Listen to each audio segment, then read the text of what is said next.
Welcome to Leicester Fan TV. We're here from Matt from MDA Events. Have we got that right, Matt? That's right, yeah. Welcome to Leicester Fan TV. We've got something really exciting that we're pleased to talk about today. Matt, tell us a little bit about this Legends evening that you're organising in Leicester. Well, my main events that we promote is darts, but I've been a massive Leicester fan since around about 93, 92 when I went to Wembley. So with doing the darts last year in May, we got talking to Matt Elliott, obviously Leicester captain, won the League Cup. And after chatting to him, I said it'd be great to put the old Leicester Legends on at the Morningside, the same venue. And then would it be something he would be interested in? Would he help me get the players? Because obviously I don't know none of the guys, I know Matt, that's it. And yeah, we came up with a great lineup for March. Being a Leicester fan, it's more of a labour of love. It's not really anything want to profit from at all. I'll be quite happy to do this at a loss, to be honest, because it's all my childhood in one. So we're hoping everybody gets behind it and supports it, and obviously you guys are getting on board as well. You're going to be there. Yeah. But yeah, it's just going down memory lane for what we thought was the golden age of Leicester City. That's it. The 96 to 2001 was where we thought, it wasn't going to get any better than that. yeah, obviously we didn't know what was in the pipeline in the future, but yeah, that was the golden age. So stay tuned till the end, because we've got some tickets to give away. We've got 2 pairs of 2. We're going to give 2 tickets away at the end of this, so make sure you watch till the end to enter for that, because these tickets have got some good value to them. Matt, we did think it was the golden age of Leicester. Obviously, yeah. we've gone on and done better, but for people my sort of age and that who went through the 90s... I'm younger. Just to put that he is younger, I'm a lot younger. We're not the same age. I might look it, my age. Okay, you're okay, no problem. But you remember it. I mean, you were just a young kid. We were chatting earlier. You said you watched the Swindon game as one of your early ones, but then obviously Martin O'Neill comes in, because the night is Martin O'Neill, Gerry Taggart, Walsh, Izzet. It is. Heskey, Heskey doesn't do many of these up in Leicester, it should be a really, really good one. But Martin O'Neill comes in 1995, and I remember one of the first things with Martin O'Neill was that some fans actually protested and wanted him to sort of get out of the club. Sheffield United at home, we lost 2-0. It was March, and after that, I think there was some... There was a sit-in in Pen 2 in the Cop. Everybody protesting. I think we beat Palace and Charlton away, both 1-0. Clavidge and Roberts scored, in my memory. Yeah. And that got us into the playoff contention, and I think we had to win the last game and hope that Millwall, was it Millwall or Ipswich? I can't remember. Ipswich had to lose for us to get into the playoffs, and they did, and we snuck in, and the rest is history, obviously. I think I'm right in saying, and again, my memory's better of those years than they are of like this year. You mentioned again, we were chatting before off screen about Watford away, where Muzzy Izzet scores a header. Now I remember being at that game away at Watford. It banged in a header, I think fairly near the end, and I think that was part of getting us through to the playoffs. That got us 5th, and Stoke finished 4th. I think Palace had just lost to Derby, and they played Charlton, I think. So yeah, so we finished 5th, and obviously we drew 0-0 at Stoke, and then we won 1-0 with that Gary Parker volley at the back post, and at the old Potteries, was it? Did you go that game? I don't remember going to that. I mean, I remember going to Stoke the year we got relegated to League One, but I've been there a few times. But yeah, let's. Yeah. The playoff final, obviously, that year was the famous Steve Claridge one. Yeah, I was there. It was. I mean, lots of fans. We've talked about it before. The moment when Spider Callagh comes on, and most Leicester fans are watching him do some sort of weird warm-up going into the goal with his massive arms and legs. Looking over the side, yeah. Yeah, and then the ball lands at Steve Claridge's feet. What's your memory of that moment? Well, I was 13. My sister had come. She was 10 at the time. She's nothing to... saying, if we draw, do we like have to do it again, like asking stupid questions, like shut up. But like, yeah, we're just looking over. I think we absolutely dominated the game. We went 1-0 down to an Edworthy goal over, I think it bowled, because Ron Atkinson was the commentator on ITV, and I'm obviously doing research for this, we've got VTs and everything, but I think Walsh puts a 3-ball to Izzet, we get a penalty, we go 1-1, we absolutely dominate the game, and like you say, we're looking at the subs bench, thinking, oh, he's bringing a goalkeeper on, and then, oh well, okay, he must be good at penalties, And it was like the next 5 seconds of slow motion. I don't know if it was like for you. We're like, hold on a minute. Like within a split second, like 3 things went through your mind. That could go in. It is in. We're 2-1 up.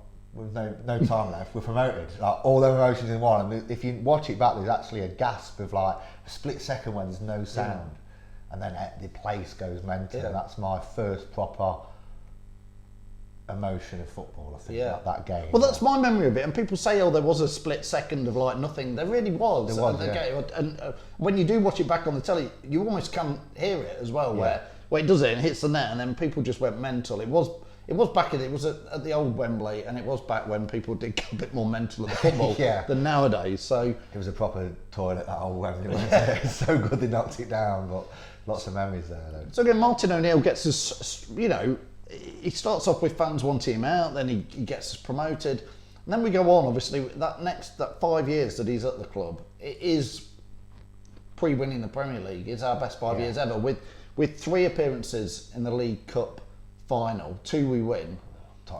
Tottenham we lose to, but 2 wins.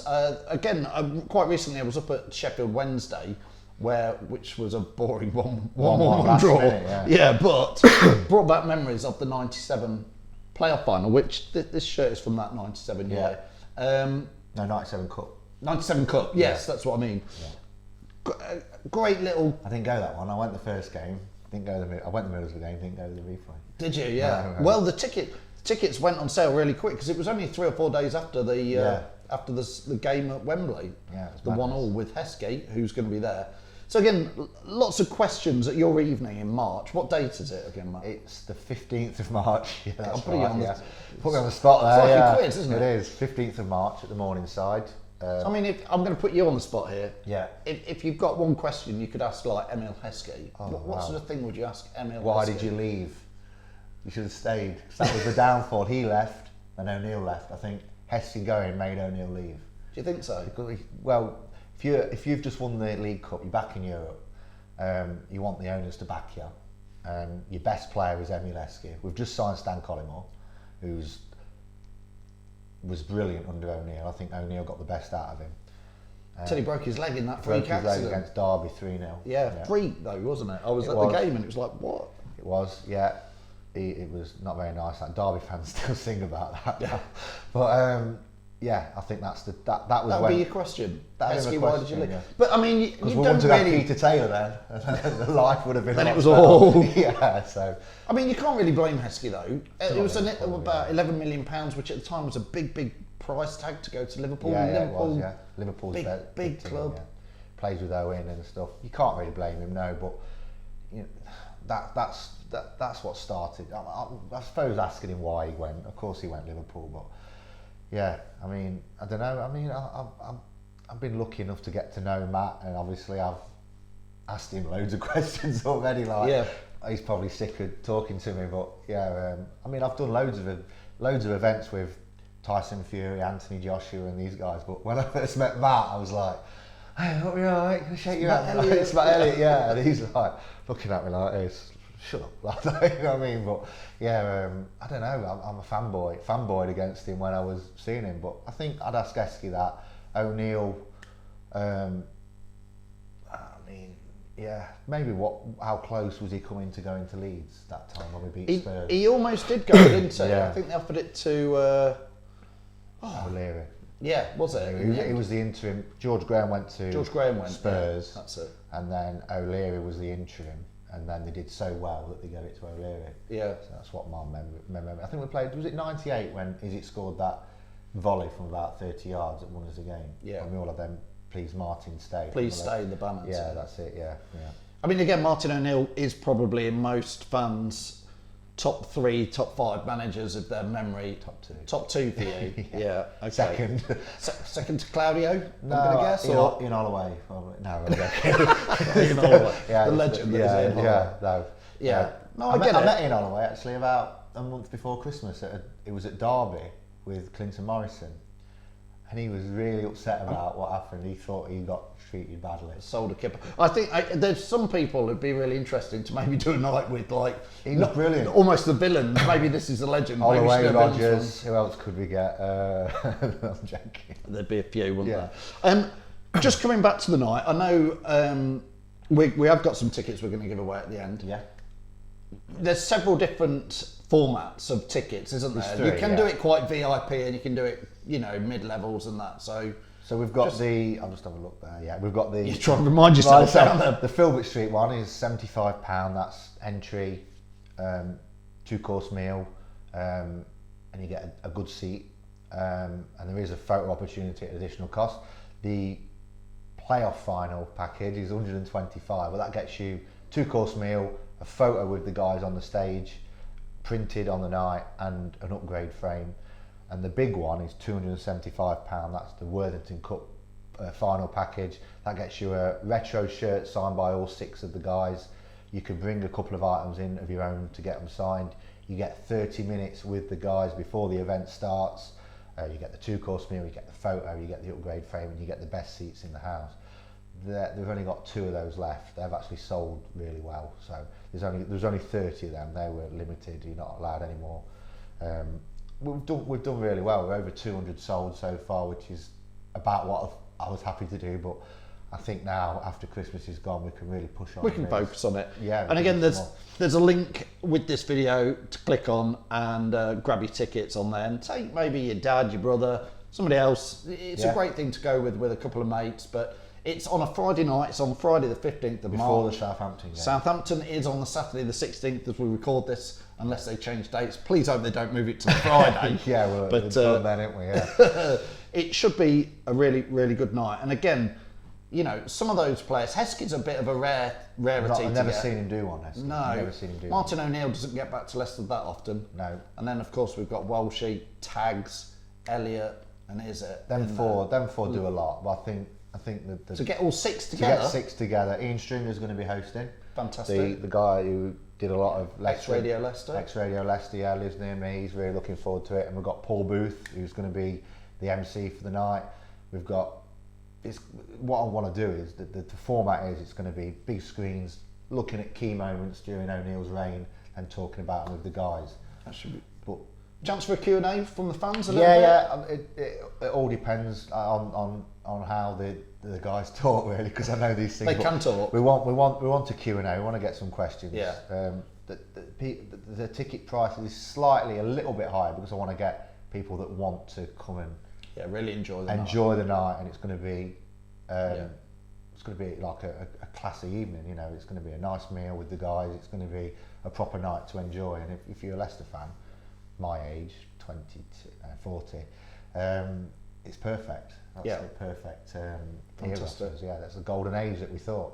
So again, we've got 2 tickets we're going to give away in this. We've got 2 today, and then we're going to do another 2 after it. So we thought we'd do 2 today and have a really, really straightforward question. So the question is, who scored the winning goal in the 1996 playoff final? We have already mentioned it, so the clue's in the video, so nice and easy. I know you know the answer to that, everybody. Yeah. Hopefully everybody watching, because we want lots of people to enter. Yeah. Click on the link to enter on leicesterfantv.com. Before we let you go, Matt, as well, darts has been all over the news. Yeah. We know that you do mostly what you organise is darts events and manage darts players. Yeah. What was your take on the recent darts final? Well, I went to the doctor's yesterday, and my doctor said, "You do darts? What about this little kid?" I said, "Yeah, right, okay." The estate agent, this little kid, everybody texting me, this little kid, Luke Little, unbelievable player, 16 years old, gets to the final. It's something that you shouldn't do. You should build your way up. Nobody gets to the final on debut at 16. He ran into the best player in the world at the minute, Luke Humphries. So Luke Humphries is probably the right winner. Yeah, because he's on a rise himself, isn't he? He's going that way. So it was not, I think most people's fairy tale was the young Luke was going to do it, but his time will come. It would have been a bit, even now, Luke Humphries has won it. Nobody cares, and that's really disrespectful to Luke. But I'm sure he's bothered. He'll have £500,000 in the bank. He's up to world number 1. But Luke Littler has got 800,000 Instagram followers. Yeah. Michael Van Gerwen, Price, and Luke Humphries together haven't got that. No. So he's come from nowhere to yeah, and it's how he deals with Stardom. it, because it's a bit like Wayne Rooney, and people all scoff with it being football and darts. Whether is it a sport, is it a game? I'm not sure on that debate, but it's a similar kind of thing, and it's how he deals with it now. If he's got the right people around him, the right people telling him what to do, because it's a lot of money he's got.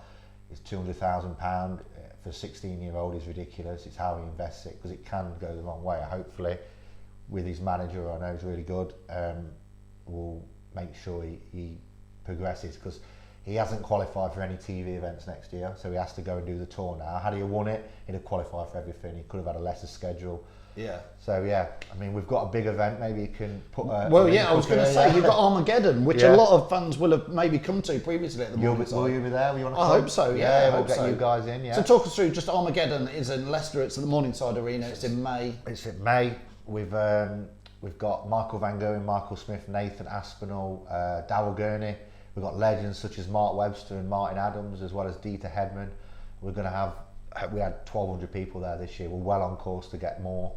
There's lots happening. There's a fan zone. There's brilliant games. There's entertainment. We've got Matt Elliott will be there as well. He was there last year. He's going to try and get him to have a game this time. He wasn't too keen. We're going to try and get him a shirt done up. So yeah, it's one of the it's the biggest independent event in England. Yeah. Outside of the PDC and all that. Fantastic. So, Morningside obviously has the Grand Prix and everything, and this is, last year was really, really good. It was one of our best events we've done, so hopefully you can put a link up for that as well. We will do. So that's two events that Matt organises. The first big one for Leicester fans is the Leicester Legends Night on March 15th. Click on that link and enter the competition at leicesterfantv.com if you want to. And then Armageddon is in May. Again, you'll be able to find that off the other link as well. So Matt, thanks a lot. We look forward to seeing you at the event. Thanks for having me on. And let's hope Leicester City, in the meantime, in the Premier League, can get promoted. Could be promoted on that day. The day after. You never know. Southampton, could be.